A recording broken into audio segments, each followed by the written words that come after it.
There's been a lot in the news lately, well, at least video news, if you keep up with that kind of thing, about how YouTube has become the most popular streaming channel out there, beating out even Netflix, the presumptive king of streaming.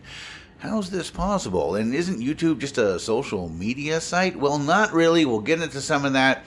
But just a quick rant about how YouTube became successful, why it will remain so, and how most of streaming is a stinking, burning trash pile.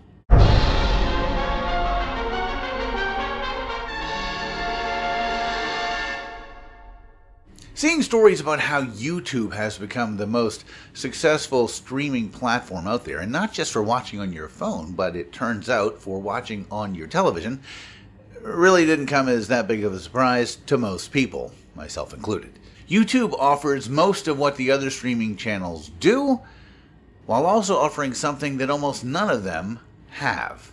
What most streaming channels do is provide viewers with movies and TV shows that they can watch. YouTube does that as well. Now, Netflix does it with a subscription model in which whatever they have available, you can watch for their monthly subscription price. Places like Amazon Prime, on the other hand, have everything available for rental.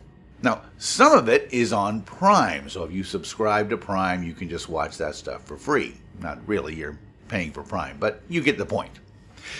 If it's not on Prime, then you can pay a rental fee and watch it then. But on YouTube, it's the same thing. YouTube has movies and TV shows that you can pay to rent the premium product.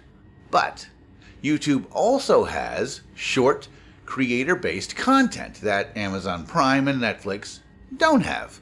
Like this, for instance. YouTube has short entertainment, and I'm not talking Quibi.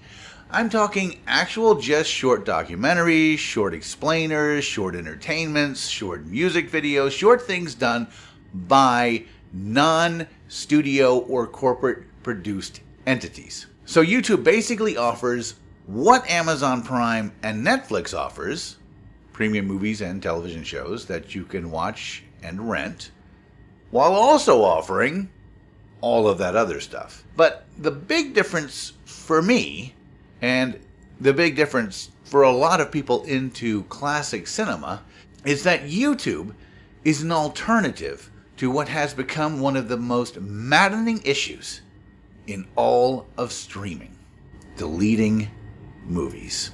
Everyone has probably heard stories, and most of us, myself included, have actually experienced firsthand paying for a movie to own on Amazon Prime, only to find out a year or two later when you go back to watch it that you no longer have access to it, even though you purchased it, because they've taken it down from their streaming service. So even though you bought it, it's not yours anymore.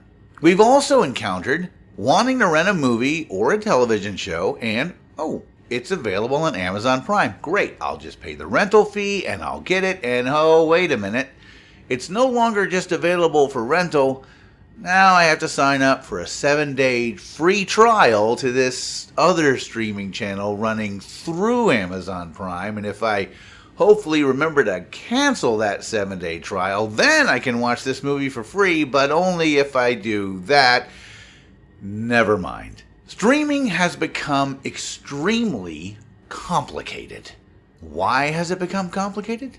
Well, I hope you're sitting down, because the answer to why streaming has become like it is going to shock you to your core. Here's the answer. Corporate greed. I know, right? Wow. Who would have guessed? You see, while streaming started making money by people going to places like Amazon Prime and saying, hey, this is kind of cool, I can just pay $3 and rent this movie, and they started making more and more money that way, the guys in charge said, what if we make this a lot more complicated? What if instead of them paying us money to watch this movie, we make a deal with another streaming service or network to have them sign up for that and do a 7-day trial, and we would get a cut of that. And through it all, no one is able to tell the big wig idiots that won't work because they just won't pay for the movie. And that's where YouTube comes in. You see, recently, I wanted to watch Sleuth again from 1972 because I'm doing a piece on 1972 acting Oscars, and both Michael Caine and Laurence Olivier were nominated for Best Actor for Sleuth. So, I went to Real Good, and I looked it up. It's what I always do. I go to Real Good, and I see where it's available. And Real Good said this: it's not available anywhere, on any service. Not even YouTube. That is, not YouTube to rent. But of course, I went to YouTube, and there it was. Thanks, YouTube. You see, that's one of the other great things about YouTube that puts YouTube ahead of its competitors. It has personal channels where people simply upload a movie that they have purchased on DVD, and they upload it and put it onto their YouTube page. And if it's an old enough movie, most studios just don't even care and they won't copyright strike it. And if they do copyright strike it, well, then it gets taken down. It's really not that big a deal. It's not like anybody's losing millions upon millions of dollars because I watched Sleuth on YouTube. But here's the thing. The more YouTube makes older movies and older television shows available to people, while the premium streaming channels continue to make everything they do more complicated, continue to make everything you want to do as a consumer more time and money intensive, the more people are going to go to YouTube and just watch stuff there. It's a lesson that's pretty easy to learn, and yet, for some reason, people in charge of businesses can't seem to learn it. For instance, for years people have complained about newspapers online charging subscriptions for a single article. Ever gone to look up a subject, you find the article you want, you go to read it, and it says, sorry, but you've got to subscribe to the Tallahassee Times to read this. And you think, why in God's name would I subscribe to the Tallahassee Times for one article?